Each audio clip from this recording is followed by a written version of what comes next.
Hello Capricorn, Sun, Moon, Rising, and Venus signs. Kamusta kayo? Sana po ay nasa mabuti kayong kalagayan. Welcome back po sa Star Tarot. Kung bago kayo rito, welcome din kayo. Thank you sa inyong support. I truly appreciate it. God bless you all. Capricorn, paunang mensahe po ninyo, napakaganda, Wheel of Fortune. Ang swerte-swerte ninyo sa ngayon. There is good fortune and good luck on your side sa ngayon. Kaya napaka super lucky ninyo. Destiny is at play din. So, napakaganda talaga ng inyong magiging sitwasyon sa ngayon. There are going to be a lot of changes na maaaring mangyari sa buhay ninyo. And that change is, kumbaga, yung parang gawa ng universe ito, no? The universe is going to intervene in your circumstances sa ngayon para maging maayos or ayusin ang inyong sitwasyon. So, kung dati nang maganda ang buhay ninyo, ang sitwasyon ninyo, that's going to, improve more, no? Mas papagandahin pa ang inyong sitwasyon. Kung nandoon naman kayo sa sitwasyon na challenging, hindi masyadong maganda ang ganap sa buhay ninyo, rest assured that there will be positive changes coming your way, no? Kaya lagi lang kayong makikinig, sa divine guidance sa inyo. Lagi ninyong papakinggan, susundin ang inyong intuition because that is going to lead you to where you need to be. Kung paano kayo magkakaroon dito ng swerte, kung paano ninyo i-navigate ang inyong mga sitwasyon sa ngayon. So, we have Page of Cups in reverse. Ayan. So, ang iba sa inyo dito, siguro merong mga naiinggit sa inyo dahil siguro sa ganda ng mga kaganapan sa buhay ninyo. But, alam nyo naman, diba, that's not going to do anything good para sa inyo kung papatulan din ninyo yung mga sabi-sabi or kung anumang klaseng mga pang-i-intimidate ng ibang tao around you dahil lang out of inggit sa inyo, diba? So, dead man na lang. The Hermit energy in reverse. Ayan. So, ang iba sa inyo siguro, dito kayo nanggagaling, Feeling siguro ninyo wala kayong katulong, wala kayong kasangga, walang karamay, yung mga ganon. So, you're feeling lonely, no? You're feeling secluded siguro ang iba sa inyo dito. Maaaring yan ang nararamdaman ninyo sa ngayon. Yung feeling ninyo, you're all alone, no? But don't worry, Capricorn, don't worry. Your situation is going to improve.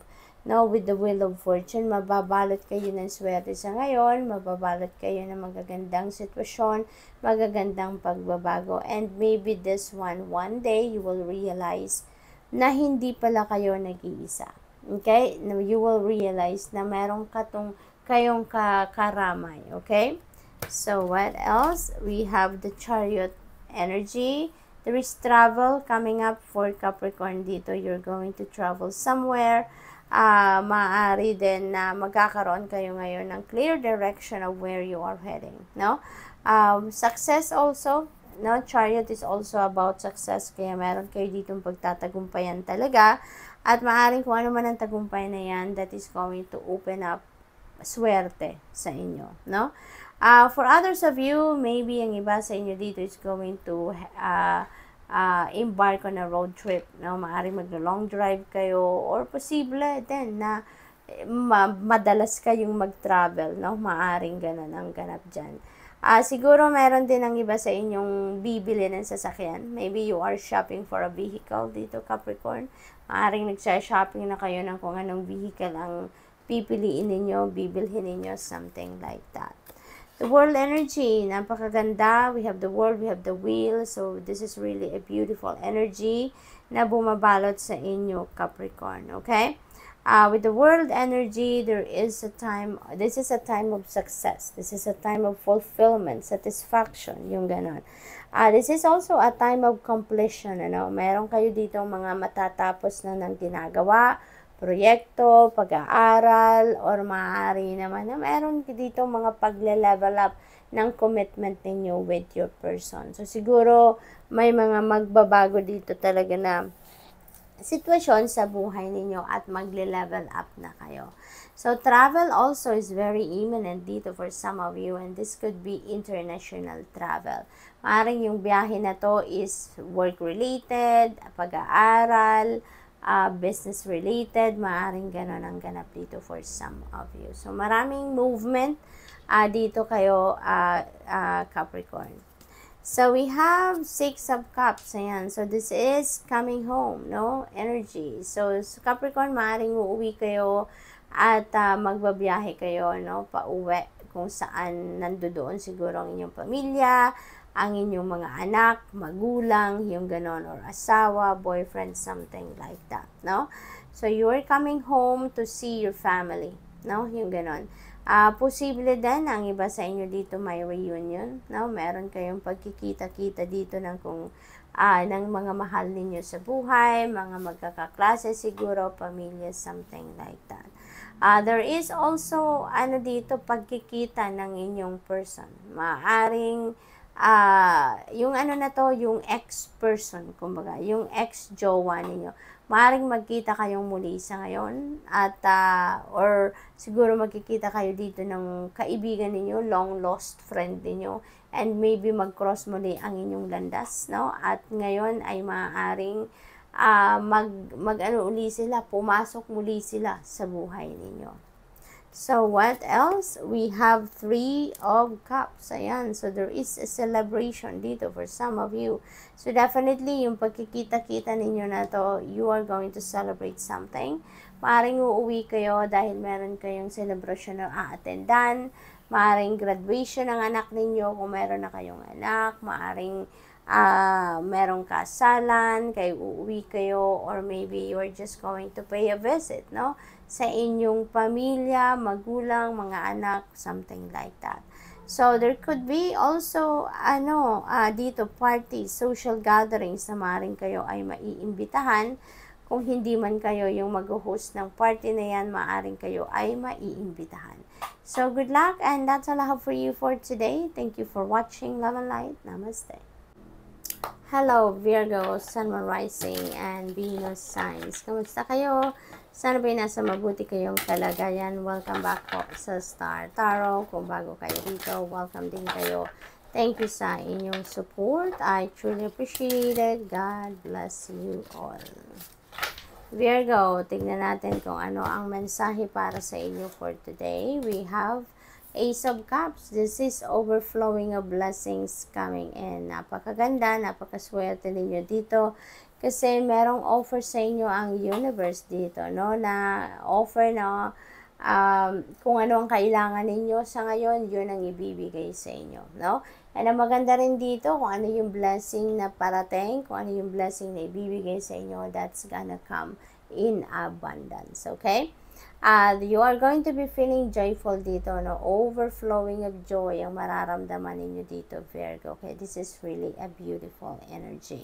So, that could be in any area of life. Maaring that is a blessing sa inyo na love, maaring financial blessings, financial opportunities, maaring yan ay mga bagong kaibigan, makikilala ninyo. That could be also spiritual or personal growth na mangyayari dito. That could be anything, no? But that is going to give you a feeling of overflowing of joy, okay? So, we have 5 of Cups in reverse. Ayan. So, finally dito, magkakaroon na kayo ng peace of mind. Mayroon na ditong pagpapatawad, forgiveness, acceptance, no, happiness. Talaga na mararamdaman kayo, Virgo. Kaya napakaganda, matatapos na yung chapter ng buhay ninyo na merong paghihirap, merong, alam mo yun, troubled na pakiramdam, yung ganun. But now, you're going to achieve peace, no? So, what else? We have strength. Ayan. So, ang iba sa inyo dito, Virgo, maybe you need to activate your inner strength, no? Para malagpasan ninyo ang mga pagsubok sa buhay ninyo, malagpasan ninyo yung mga bagay na, alam mo yun, may discomfort kayong nararamdaman, yung ganun. Kaya, maybe you need to magpakatatag sa ngayon. Maaring merong mga challenging situation ang iba sa inyo na nararamdaman, no, na pinagdadaanan, and you need to activate your courage and inner strength. So, what else? We have the devil energy. Ayan. So, maybe you are dealing with a Capricorn person at this time, Virgo, or maybe you have Capricorn placements in your chart. Posibleng ganon. So, maybe yung sitwasyon dito with the devil energy, no? Maaaring yung sitwasyon ninyo with this Capricorn person, ang kailangan ninyo na magpakatatag kayo, kasi siguro may hindi kayo pagkakaintindihan with that person. And maybe that person is, alam mo yun, very close to your heart. Kaya siguro paminsan na paghihinaan kayo ng loob, maybe you are losing hope, no? Na magkakaayos kayo nito, no? Kaya kailangan ninyo na magpakatatag, tibayan ninyo ang loob, huwag kayong sumuko, no? At pasasahan ba't magkakaayos din kayo ng kung sino man yan. So, what else? We have Three of Swords. Ayan, may heartbreak kayo, no? May heartbroken ang iba sa inyo dito, nasasaktan kayo. This could be related to this energy, no? This could be related to this Capricorn person. Kung ano man yung hindi ninyo pagkakaintindihan, siguro nasasaktan kayo, no? Sa bagay na yan or sa sitwasyon na yan. Posible din naman na yung heartbreak na to is with your person or with other kapamilya. No, this happened in the past na, tapos na to no, tapos na to. Maaring nasa healing process na kayo, but sometimes naiiyak pa rin siguro kayo because meron pa rin nakakapagpaalala sa inyo ng naging sitwasyon ninyo dito. Kaya paminsan-minsan naiiyak pa rin kayo. So, we have Three of Wands. Ayan, so this is a good fortune energy. Maaring ang iba din sa inyo dito, siswertehin sa kung ano man ang inyong gagawin sa ngayon. Maaring meron kayong mga negosyo, meron kayong mga endeavor na gagawin sa ngayon, and maybe siswertehin kayo dyan, ano? Posible din na meron kayong plano na ready na ninyong i-roll out sa ngayon, related sa travel, related sa business, something like that, no? Posible din na meron ditong kasalang pupuntahan kayo, Virgo, or maybe kayo yung ikakasal, posibleng ganun din ang ganap. So, what else? We have Knight of Swords. Ayan, things are going to speed up na sa ngayon. Maaring marami kayong ginagawa before, pinagkakaabalahan, inaasikaso na nagkaroon ng delays, nagkaroon ng blockages, and ngayon malilift na ang mga yan, no? Delays and blockages will be lifted na, kaya uusad na ang lahat, gagalaw na ang lahat. So, marami ng pagbabagong maaring maganap dito for some of you. So, good luck, Virgo, and that's all I have for you for today. Thank you for watching. Love and light. Namaste. Hello, Taurus, Sun, Moon, Rising, and Venus signs. Kamusta kayo? Sana po ay nasa mabuti kayong kalagayan. Welcome back po sa Star Tarot. Kung bago kayo rito, welcome din kayo. Thank you sa inyong support. I truly appreciate it. God bless you all. Taurus, pa na mensahe po ninyo. Knight of Pentacles. Ayan. So, ang iba sa inyo dito sa ngayon, ano lang kayo muna. Slow pace lang ang galawan ninyo ngayon. Kung meron man kayong mga gagawin, kung meron man kayong balak gawin, ngayon, slow pace kayo. Nag-strategize muna kayo, pinag-iisipan muna ninyo, pinag-aaralan yung gano'n, ano? So, that's really beautiful dahil you are, making sure na bago kayo gumalaw, bago kayo mag-take action, planado na, planchado na, no? Yung gano'n. So, that's really beautiful. So, what else? We have Eight of Pentacles. Ayan. So, Pentacles energy, no? This is your energy.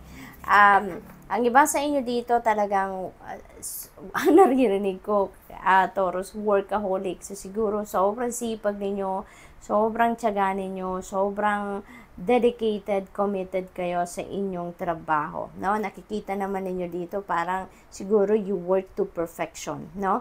Ganyan siguro kayong klase magtrabaho. Binubuhos ninyo lahat-lahat, no? Gusto ninyo maging perfect ang trabaho ninyo. Kaya naman, siguro ang iba sa inyo talagang sobrang nagtsatsaga, sobrang dedikado sa trabaho ninyo because you are putting your heart and soul into what you are doing. Ang iba siguro sa inyo dito, nag-aaral pa, nagre-research pa on your own para mayroon kayong bagong flavor lagi na ibibigay sa inyong trabaho. Kasi you work to excellence, no? Yun ang napipick up ko dyan for some of you. Maybe ganun ninyo kamahal ang inyong trabaho. Ganun ninyo yung puso ninyo, no? Yung passion ninyo nandiyan dyan sa inyong ginagawa. So, we have death energy. Napakaganda. This is massive transformation, no, na mangyayari sa buhay ninyo. Posible na merong mga pagbabago dito related sa inyong trabaho. Maaaring ang iba sa inyo dito is going to change career. Maaaring magbabago din ng trabaho ang iba sa inyo dito. Posibleng ganon. Or maybe may mga restructuring sa trabaho ninyo or merong mga changes sa career path na ginagawa ninyo, posibleng ganon din ang ganap. This could be anything, no? Yung pagbabagong ito, this is a massive transformation. So, this could be in any area of life ninyo na pagbabagong ito. You are going to make changes sa buhay ninyo dito sa kung anumang parte na parang feeling ninyo matagal ng kumbaga overdue na, no, sa pagbabago. Maaring bored na kayo sa sitwasyon na yan, or maaring nagsasawa na kayo sa ginagawa ninyo, or maybe nagsasawa na kayo sa routine, or siguro gusto na ninyo ng pagbabago sa parte na yan ng buhay ninyo. It's because maybe yung parang stagnant na, no? Maaring may ganong ganap ang iba sa inyo dito. Feeling ninyo hindi na nag-uusad, hindi na umuusad, wala ng progress, wala ng changes na for the better. Kaya parang matagal na ninyong gustong magkaroon ng pagbabago dito, no? Maybe also you're going to create some changes in some areas of life ninyo dahil pakiramdam ninyo siguro hindi na yun nagsiserve ng inyong highest good, no? Parang clutter na lang, parang wala na kayong pakinabang, wala na kayong naiko-contribute sa bagay na yan, kaya parang gusto na ninyong baguhin ang landscape ng buhay ninyo, no? You are getting rid of something dito sa buhay ninyo na hindi na nagsusupport ng inyong soul's growth. So, we have the world energy. Napakaganda. This is also a change, no? This is also a change. Kasi, yung world energy na to is energy of ending and beginning. Meron dito mga magtatapos na, meron na kayong mga tatapusin na, something like that, no? Kaya dito naman, ang iba sa inyo talaga mayroon ng tatapusing proyekto, no? So, maaaring yan ang ending dito, no? Sa death energy. Meron matatapos na proyekto, merong milestone sa buhay ninyo na magtatapos na, something like that. This is a time of achievement and accomplishment as well, no, Taurus? Kaya meron kayo dito siguro mga proyekto, long-term projects, maaaring ganon na napagtagumpayan ninyo. Kaya magtatapos na yan in flying colors, no? With flying colors, kumbaga. Kaya napakaganda. And kung ano man ang papasukin ninyong bagong sitwasyon dito, magle-level up kayo, no? Kasi you are more confident na sa ngayon. More assertive, confident. At saka may baon kayo ditong a lot of inspiration, a lot of motivation din, no? Ang baon ninyo dito. Kasi galing kayo sa tagumpay, galing kayo sa sitwasyon na maganda, no?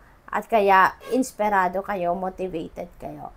There is travel also dito, Taurus, for some of you, no? Magta-travel kayo, maaring, because this is world energy, so maybe across the globe ang biyahe ninyo, or maybe you're traveling the world, maaring ganon. So definitely merong international travel dito for some of you, no, nagagawin kayo. So, kung saan man kayo patungo, that could be related to business, no, that could be related to study, that could be related to pasyal for some of you, or maybe trabaho. May trabaho siguro kayo, mag-overseas opportunity na kayo dito, or maybe pwede rin na doon na kayo mag-i-stay kung saan kayo pupunta, because maybe migration din ang biyaheng ito, no? So, good luck. This is a time for success and achievement and accomplishment, kaya entitled din kayo dito na i-celebrate niyo yan. So, this is also a time of happiness and celebration, Taurus?